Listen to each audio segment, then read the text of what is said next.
नमस्कार बहनों। आज माघ गणेश चतुर्थी है। इसे संकट चतुर्थी भी कहते हैं और इसकी कथा सुनना ज़रूरी है।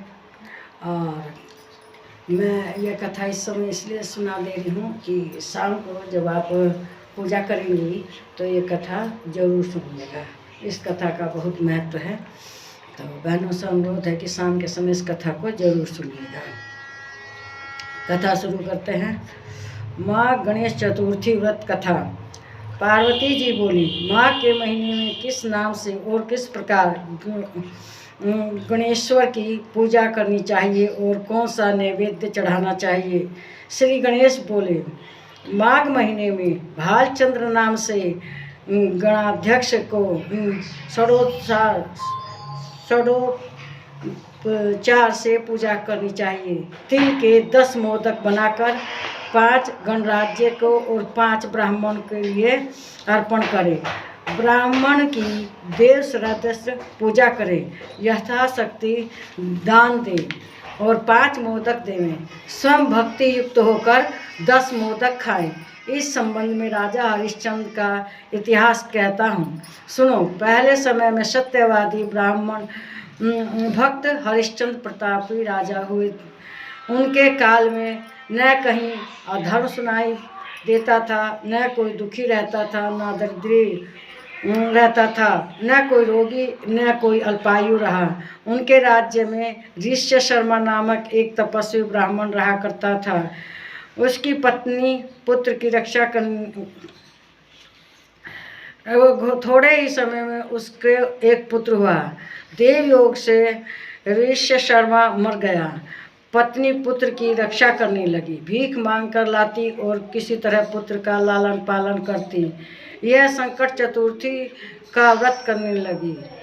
भीख मांगकर तिल के 10 लड्डू बनाकर गोबर गणेश की कहे हुए प्रकार से सदा पूजा करती। एक समय उसका पुत्र 5 वर्ष का पुत्र गणेश जी की मूर्ति को खिलौना मानकर गले में बांधकर खेलने लगा। उसी समय मूर्ख कुम्हार बर्तन बनाने वाला उस 5 वर्ष के बालक को अपने आवा में डाल दिया। इधर उसकी माता पुत्र को न पाकर पागल सी हो गई और गणाध्यक्ष की पूजा कर विलाप करने लगी। हे गणेश जी, हे महायज्ञ महाकाय, हे जटा समूह से शोभायमान पुत्र, दुख से पीड़ित मेरी रक्षा करें। हे अनाथों के नाथ, भक्तों को अभीष्ट वर देने वाले पुत्र, दुख से पीड़ित मेरी रक्षा करें। इस प्रकार आधी रात तक उस बेचारी ने विलाप किया। सवेरा होते ही कुम्हार आवा खोलकर देखता है तो वह 5 वर्ष के बालक को उसी आवा में घुटने तक पानी में खेलता हुआ पाता है। इस प्रकार देखते ही भय के मारे कांपने लगा। उसके बाद जाकर राजा के सामने जैसा उसने किया वैसा कह सुनाया। कुम्हार बोला, हे राजन, मैंने ऐसा अपराध किया है जिससे मैं बहुत दुखी हुआ हूँ। हे राजन, राजकन्या के विवाह के लिए मुझे कुछ मिट्टी के बर्तन शीघ्र पका कर देने थे, पर कोई इस आवा में आग लगने पर भी नहीं पके। तब मैंने जादू टोना जानने वाली किसी एक गुणी से जाकर पूछा तो उसने चोरी से बालक की बलि देने को कहा। तब बड़ी चिंता उत्पन्न हुई कि किसके बालक को अग्नि में डाला जाए। बालक को अग्नि में डालूंगा वह तुरंत ही मुझे काट डालेगा। इस भय से किसी रांड के लड़के को बलि देने का निश्चय किया और अपनी भार्या से मैंने वह समझा दिया भार्या को कि उस बच्चे का पिता नहीं है।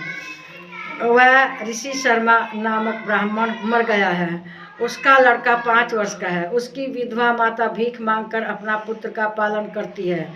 यदि उसके पुत्र को बलिदान किया जाए तो वह गरीब दुखिया कुछ न कर सकेगी और मेरे सब बर्तन पक जाएंगे।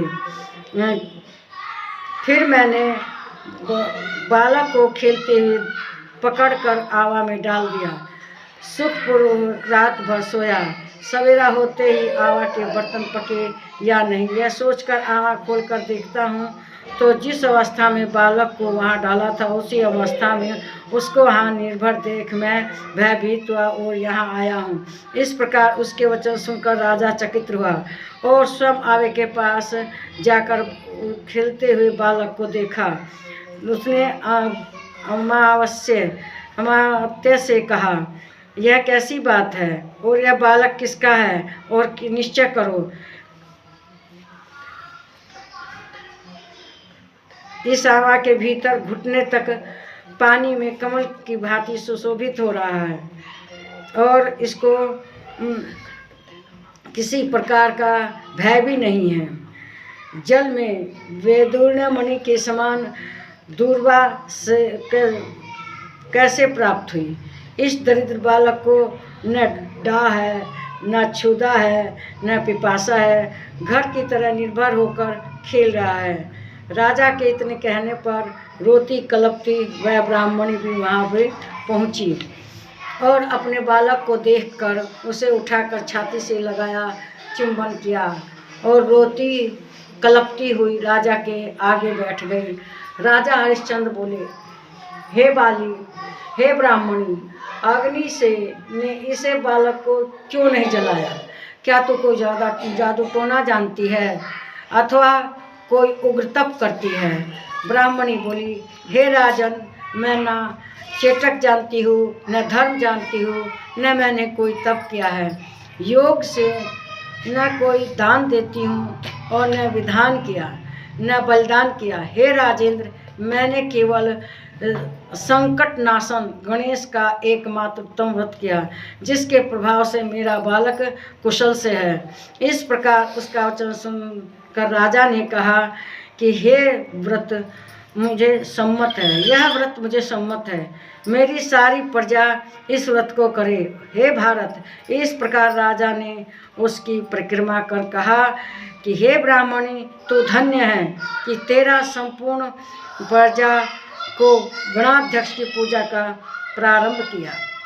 इस तरह व्रतराज प्रभाव से ब्राह्मणी को उसका पुत्र प्राप्त हुआ। श्री कृष्ण बोले, युधिष्ठिर, इसलिए व्रतों में उत्तम इस व्रत को करें। इस व्रत के प्रभाव से आपका अनिष्ट सिद्ध नहीं होगा। हे राजन, जो कोई समस्त सिद्धि को देने वाला इस व्रत को करता है उसका गया राज्य मिल जाता है, पुत्र तथा पौत्र आदि समस्त पुण्य प्राप्त होता है। जय गणेश जी। तो बहनों, मेरी ये कथा आपको अच्छी लगी होगी, इसलिए मेरे इस वीडियो को लाइक करें, शेयर करें, सब्सक्राइब करें और नमस्कार।